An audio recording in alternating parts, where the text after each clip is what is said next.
Ternyata selama ini Doni menjadi TKI atau pekerja migran di Malaysia, yang mana selama di Malaysia dia sudah jarang berhubungan dengan si Syawaludin. Lalu tiba-tiba Doni ini pulang ke kampung alias mudik. Entah dia sudah selesai bekerja di Malaysia, entah hanya pulang sebentar. Tapi yang jelas di saat itu kepulangan Doni diketahui oleh Syawaludin. Yo geng, tekan tombol subscribe geng. Hey yo, what's good? Welcome back to Kamar Jerry.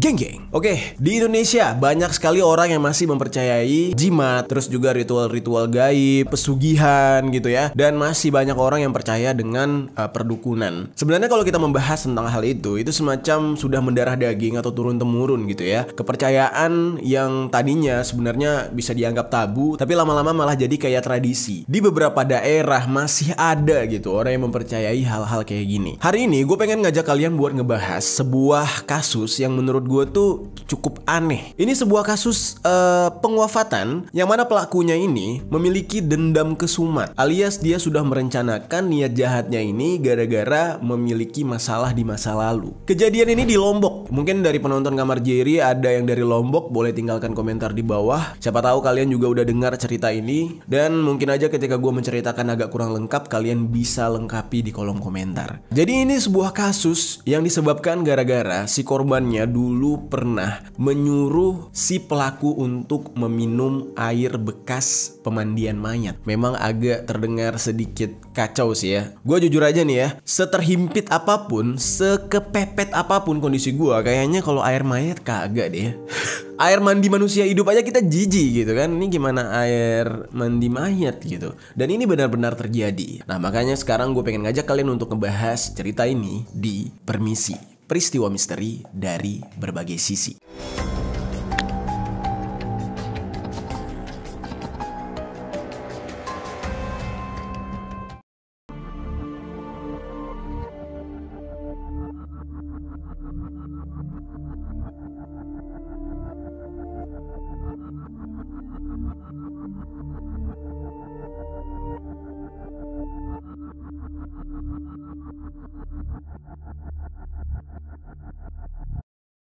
Oke, sebelumnya kisah ini sempat dibahas di Facebook oleh sebuah akun yang bernama Mia Novianti. Dan ini sempat viral banget di Facebook. Gue nggak tahu di media lain terdengar atau enggak. Tetapi pas gue lihat itu respon dari teman-teman yang ada di Facebook sebanyak ribuan orang. Dan di dalam kasus ini yang terlibat itu ada dua orang, yaitu yang pertama namanya Syawaludin, berumur 32 tahun. Dia ini adalah pelakunya. Lalu ada Doni Wirawan, dia berumur 26 tahun sebagai korban. Ada rumor yang mengatakan kalau Doni dan Syawaludin ini ada hubungan keluarga sebenarnya. Nah, cerita ini bermula pada 6 tahun lalu. Jadi kita mundur ke 6 tahun lalu. Antara pelaku dan juga korban, yaitu Syawaludin dan Doni, mereka ini tetanggaan. Jarak rumah mereka tidak begitu jauh, ya beda 20-50 meter. Dan mereka ini tinggal di Dusun Perok Barat, Desa Janapria, Kecamatan Janapria, Lombok Tengah, Nusa Tenggara Barat atau NTB. Entah bagaimana ceritanya, walaupun mereka ini tetanggaan, ternyata tiba-tiba ada sebuah problem yang membuat hubungan mereka berdua ini berjalan tidak baik. Ini semua gara-gara Syawaludin ini merupakan salah satu korban bully gitu ya. Jadi kalian mungkin pernah di sekolah atau di kampung kalian pasti ada salah satu teman atau tetangga kalian yang selalu menjadi bulan-bulanan warga sekitar atau pertemanan di tempat kalian tinggal. Syawaludin ini adalah tipikal yang selalu menjadi korban bully. Dia ini dibully oleh teman-temannya, diejek oleh teman-temannya, dan bahkan selalu menjadi target untuk dikerjain.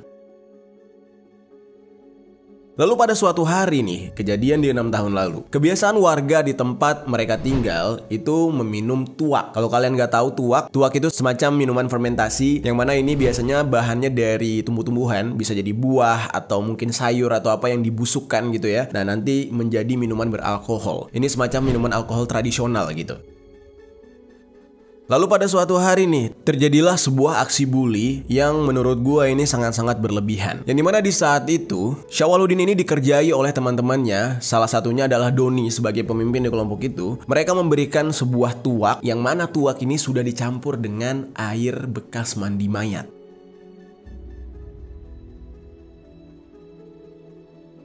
Nah, 6 tahun lalu kan berarti umurnya si Syawaludin ini masih sangat muda, masih 20 tahunan gitu ya. Ketika kejadian itu, Doni beserta teman-temannya merekam adegan ketika Syawaludin ini meminum tuak bercampur air mayat tersebut. Syawaludin yang tidak mengetahui kalau air tersebut sudah mengandung air mayat itu ya meneguk dengan tenang-tenang aja. Dia nggak pernah berpikir negatif, tapi dari kejauhan Doni sedang terbahak-bahak bersama teman-temannya merekam adegan tersebut. Disitulah ketika video meminum air tuak bercampur air mayat tersebut disebarkan kepada teman-teman yang lain, ke warga sekitar gitu ya. Syawaludin di saat itu tidak bisa menahan emosi serta kesedihannya. Dia benar-benar sedih karena ya terus-terusan menjadi korban bully, dan bisa dikatakan ini adalah puncaknya gitu ya, karena ini berhubungan dengan kesehatan. Karena tidak lama setelah itu Syawaludin ini mengalami gatal-gatal yang mengganggu di tenggorokannya, dan sampai-sampai gatal di tenggorokannya itu berubah menjadi sakit yang benar-benar tidak bisa ditahan oleh Syawaludin. Sampai-sampai dia harus dibawa ke rumah sakit.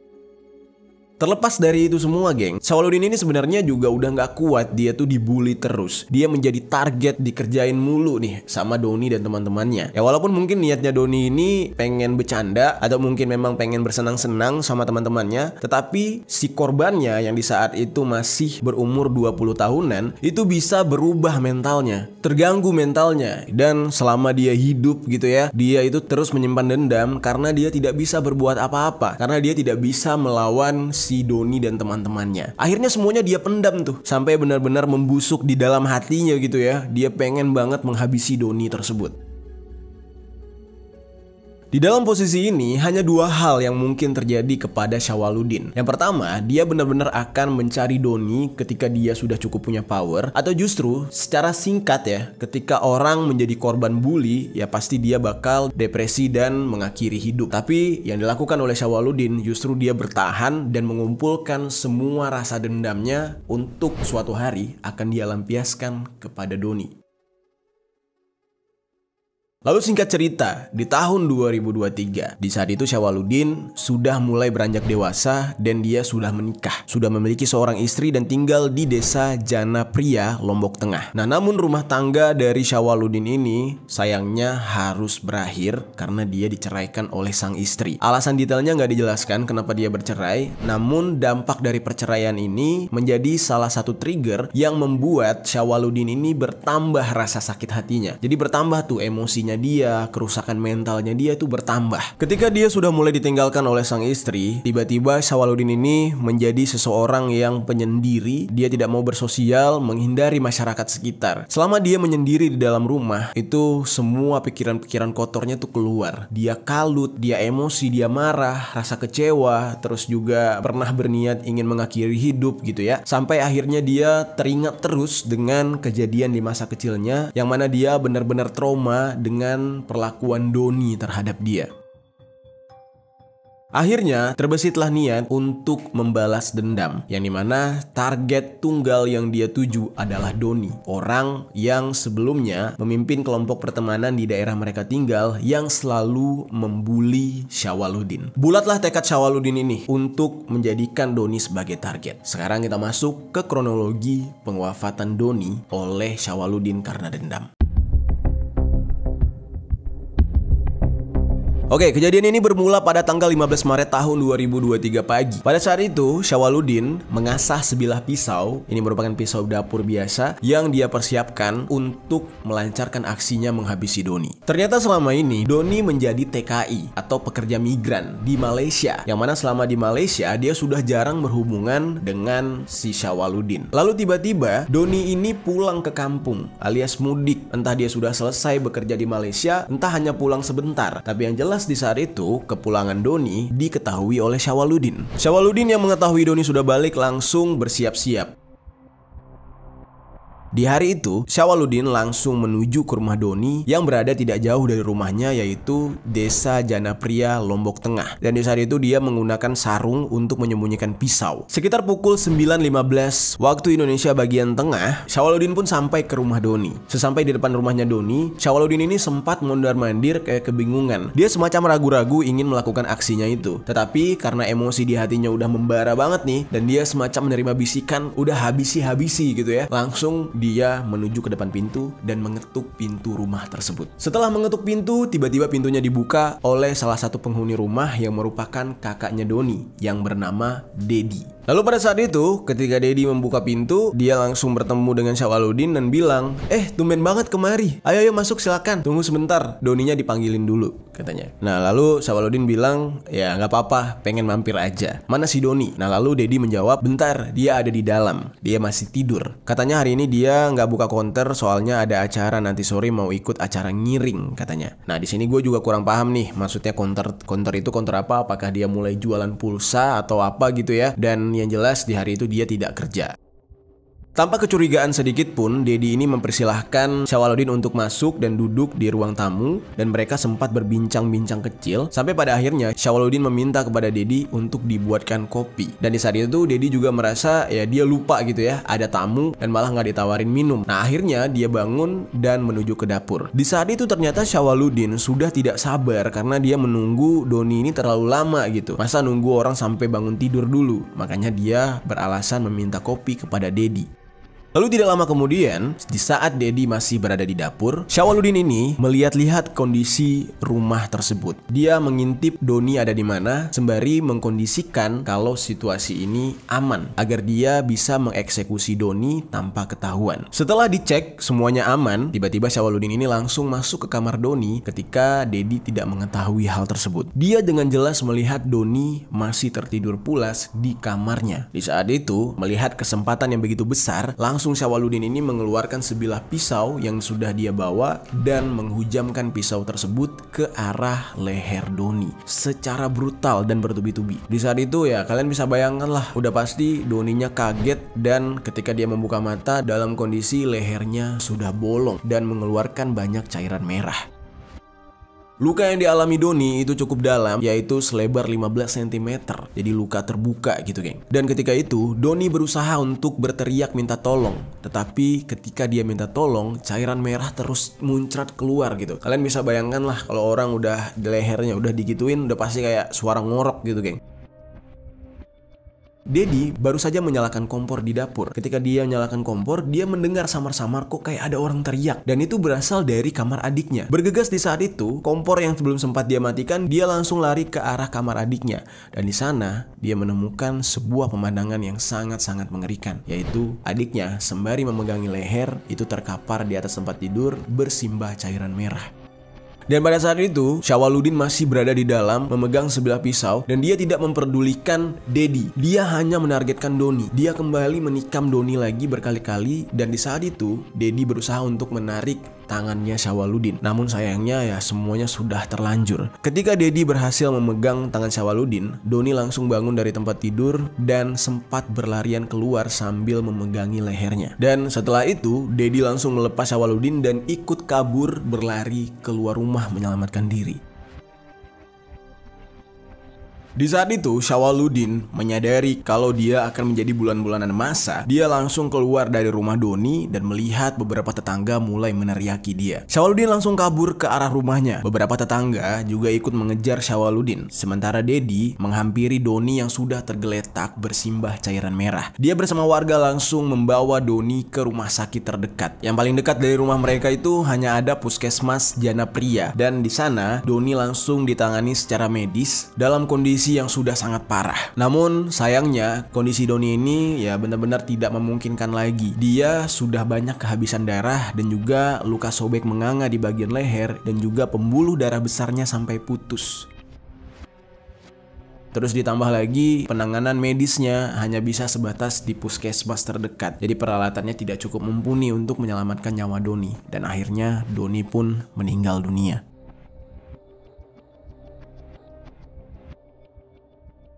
Jadilah di saat itu, berita ini semakin heboh dan beberapa warga melaporkan kejadian ini kepada kepolisian setempat. Sementara itu, Syawaludin masih dalam pelariannya. Dia langsung kabur entah kemana. Dan pihak penyidik serta pihak medis meminta izin kepada keluarga untuk jasad Doni bisa diotopsi. Namun di saat itu, keluarga menolak untuk diotopsi karena ya kejadian ini kan bukan kejadian yang misterius atau belum terpecahkan. Karena udah sangat jelas gitu ya, kejadiannya di depan mata sang kakak yaitu Dedi. Jadi keluarga langsung menandatangani surat penolakan otopsi dan meminta Doni untuk langsung dimakamkan.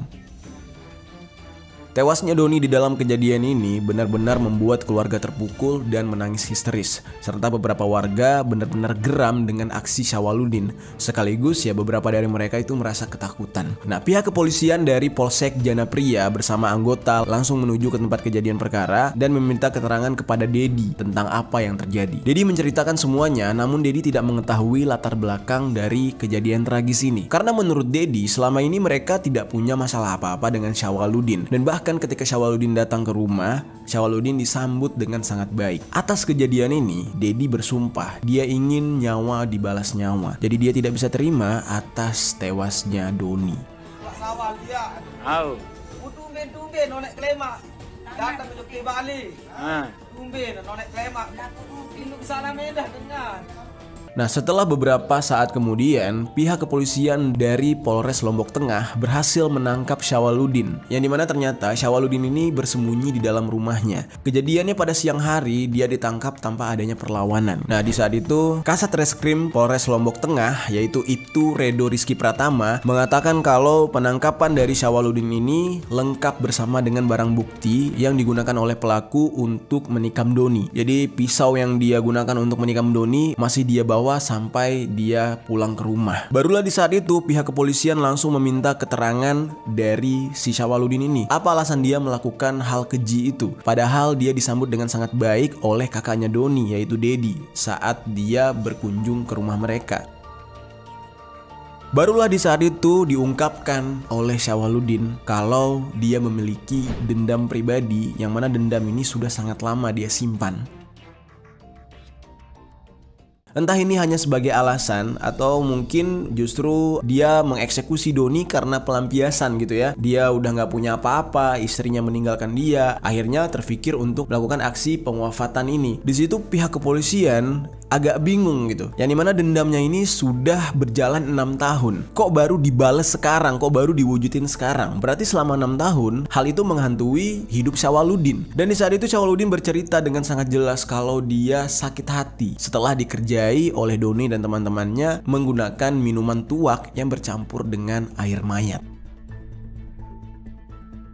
Di saat itu pihak kepolisian agak bingung gitu. Dari mana kamu tahu kalau itu beneran air mayat? Gimana kalau ternyata air itu cuma air tuak murni? Terus Syawaludin ini bilang, saya yakin banget kok pak itu air mayat karena ada videonya dan juga bau airnya ya kayak bau air mayat. Dan di saat itu polisi ya jadi bingung bau air mayat tuh kayak gimana? Apakah bau bunga melati atau baunya kayak bau busuk atau gimana gitu? Kan udah dicampur dengan tuak, otomatis baunya tuh udah ya bercampur gitu. Dan di saat itu polisi tidak serta-merta langsung mempercayai pengakuan dari Syawaludin. Karena dari pengakuan itu Syawaludin mengatakan semenjak dia meminum air campuran tuak dan air mayat tersebut, dia menjadi sakit dan badan dia menjadi sangat kurus karena penyakit tersebut. Dan semua itu dikarenakan ulah Doni katanya. Polres Lombok Tengah sempat mencurigai kalau Syawaludin ini mengalami gangguan mental. Nah, oleh karena itu, Polres Lombok Tengah langsung melakukan pemeriksaan kepada Syawaludin. Ketika diperiksa, dilibatkanlah tim psikolog dari pihak kepolisian dan di saat itu, hasil yang keluar ternyata Syawaludin ini sehat-sehat aja, tidak mengalami gangguan jiwa. Jadi kesimpulannya, Syawaludin ini melakukan aksi pengwafatan tersebut dalam kondisi sehat dan sadar, dan bisa jadi pengakuan dia tentang dendam tersebut ya ada benarnya. Atas kasus ini, pihak kepolisian menerapkan pasal 340 subsidiar pasal 338 junto pasal 351 tentang pembunuhan berencana dengan ancaman maksimal hukuman wafat. Death.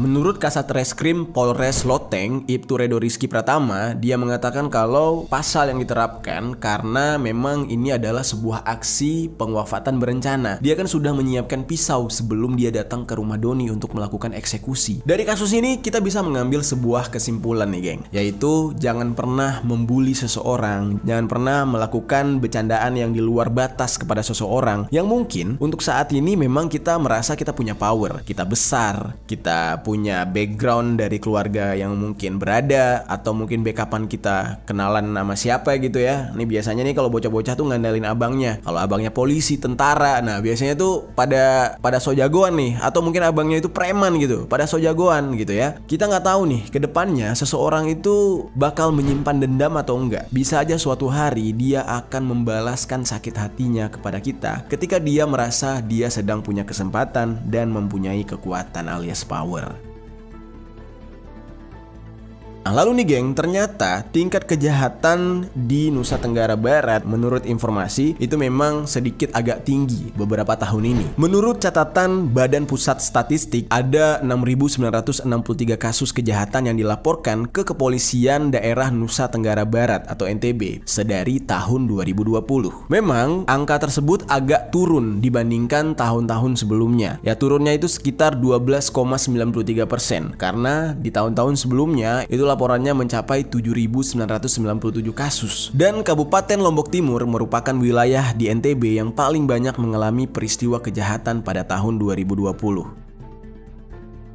Selain kejadian ini, ternyata sebelumnya sudah pernah terjadi juga ya sebuah kasus di Lombok yang dilatar belakangi oleh rasa dendam. Tetapi kejadian yang kali ini berbeda nih dari kejadian yang sebelumnya. Kejadian kali ini justru dialami oleh sebuah keluarga yang mana suaminya mengeksekusi sang istri bersama sang ibu dan juga adiknya. Nah, jadi si korban ini dihabisi oleh suami, terus ibu mertua dan juga saudara iparnya. Kisah ini tergolong sadis karena si pelaku sampai membuat sebuah skenario untuk menutupi aksinya nih geng. Dan latar belakangnya ini sebenarnya cukup sepele ya menurut gua. Tapi nggak tahu juga nih, karena gua belum menikah, belum punya keluarga, mungkin gua nggak merasakan gitu. Jadi latar belakangnya itu gara-gara si suaminya ini dendam sama sang istri karena si istri tuh nggak penurut. Jadi nggak patuh sama suami. Kerjanya itu cuma main handphone, tidur-tiduran. Terus juga ketika suaminya capek pulang ke rumah, dia tidak melayani, minimal ngasih minum atau mijitin ya enggak sama sekali. Ditambah lagi background dari keluarga ini adalah masyarakat menengah ke bawah, yang dimana pekerjaan dari suaminya ini hanya seorang petani di ladang gitu ya. Dan kejadian ini benar-benar menggemparkan warga Lombok.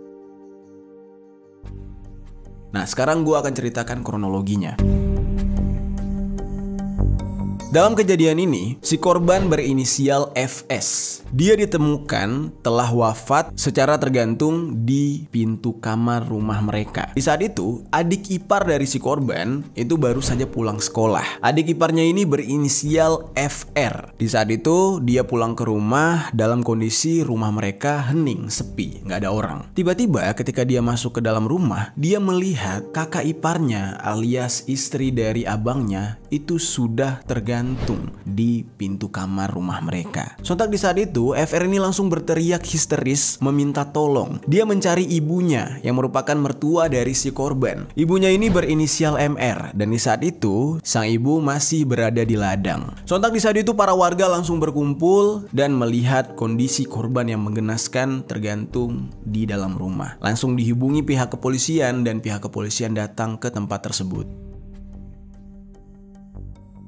Dugaan sementara di saat jenazah ditemukan, ini dianggap sebuah kasus pengwafatan diri. Belum ada yang mengetahui apa motifnya, latar belakangnya, dan tidak ada yang tahu kalau sebenarnya ini adalah sebuah kasus eksekusi.